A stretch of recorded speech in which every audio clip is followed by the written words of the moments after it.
நியூரோகைன் D3 அப்படிங்கிறது ஒரு nutritional supplement. இதில் ஆன்டி ஆக்சிடென்ட், வைட்டமின் D3 இன்னும் நிறைய விஷயங்கள் இருக்குது. இது எதுக்கெல்லாம் பயன்படுது, இதோடைய சைடு எஃபெக்ட், இன்ட்ராக்ஷன்ஸ், ப்ரிகாஷன்ஸ், இது எல்லாமே நம்ம பார்ப்போம். நியூரோகைன் D3ல என்ன மாதிரியான காம்போசிஷன்லாம் இருக்குது அப்படின்னு பார்த்தீங்கன்னா, vitamin B12 1500 microgram, alpha lipoic acid 100 milligram, folic acid 1.5 milligram, pyridoxine 3 milligram, vitamin D3 கோலிக் கால்சிஃபெரால்னு சொல்லுவோம் 1000 இன்டர்நேஷனல் யூனிட். இது எப்படி ஒர்க் பண்ணுது?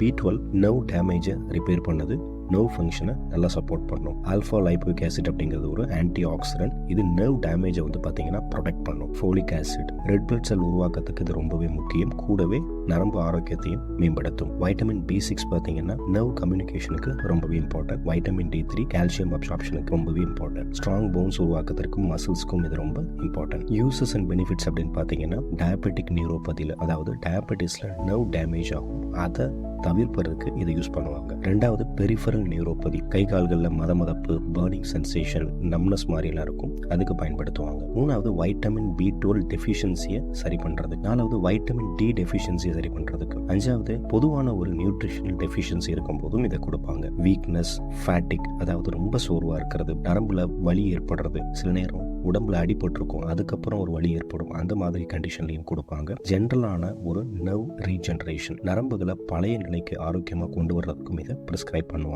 சைடு எஃபெக்ட்ஸ் அப்படின்னு பார்த்தீங்கன்னா, நாசியா, வாமிட்டிங், தலைவலி இருக்கிறது, வயிற்று வலி, நெஞ்செரிச்சல், டயரியா, ப்ளூட்டிங், டிசினஸ், அதாவது தலை சுத்து, இந்த மாதிரியான சைடு எஃபெக்ட்ஸ்லாம் வரலாம். சீரியஸான சைடு எஃபெக்ட் ரொம்ப ரேர் அப்படின்னு பார்த்தீங்கன்னா, சிவியரான அலர்ஜிக் ரியாக்ஷன், ஸ்வெல்லிங் ஏற்படுறது, ப்ரீத் பண்ண ரொம்பவே சிரமப்படுறது, அடிக்கடி வாமிட்டிங் வர்றது, ஸ்டொமக் பெயின் ரொம்ப சிவியராக இருக்கிறது, வீக்னஸ், கன்ஃபியூஷன் மாதிரி இருக்கிறது, கால்சியம் லெவல் ரொம்ப அதிகமாயிரும், ஏன்னா இதில் வைட்டமின் D இருக்கிறதுனால. ட்ரக் இன்ட்ராக்ஷன், இந்த ட்ரக் கூட இன்னும் சில ட்ரக்கை சேர்த்து எடுக்கக்கூடாது அப்படின்னு பார்த்தீங்கன்னா, வேற வைட்டமின் B12 இல்லை வைட்டமின் D சப்ளிமெண்ட்ஸையோ சேர்த்து எடுக்கக்கூடாது, ஏன்னா ஓவர் டோஸ் ஆயிரும். லீவோடோப்பா, பார்க்கின்சனுக்கு கொடுக்கக்கூடிய ட்ரக்கை சேர்த்து எடுக்கக்கூடாது. சில ஆன்டிபயோட்டிக்ஸ், வலிப்பு நோய்க்காக கொடுக்கக்கூடிய சில மருந்துகள், பிளட் தின்னர்ஸ் சொல்லக்கூடிய வார்ஃபாரின் மாதிரியான மருந்துகள், இது கூட இன்னும் வேறு சில நியூட்ரிஷனல் சப்ளிமெண்ட், சத்து மார்த்தைகளை சேர்த்து எடுக்காதீங்க, ஏன்னா ஓவர் டோஸ் ஆயிரும். ப்ரிகாஷன்ஸ் யாரெல்லாம் இது கூட சேர்த்து எடுக்கக்கூடாது இல்லை கவனமாக இருக்கணும் அப்படின்னு பார்த்தீங்கன்னா, கிட்னி டிசீஸ், லிவர் டிசீஸ், அதிக கால்சியம் லெவல் இருக்கவங்க, கிட்னியில் ஸ்டோன் இருக்கவங்க, இன்னும் சில அலர்ஜி இருக்கிறவங்க, பிரெக்னன்சி, பிரஸ்ட் ஃபீடிங்ல இருக்கவங்க எடுக்கலாமான்னு பார்த்தீங்கன்னா, உங்க டாக்டர் பிரிஸ்கிரைப் பண்ணால் ஒளி இதை எடுக்காதீங்க.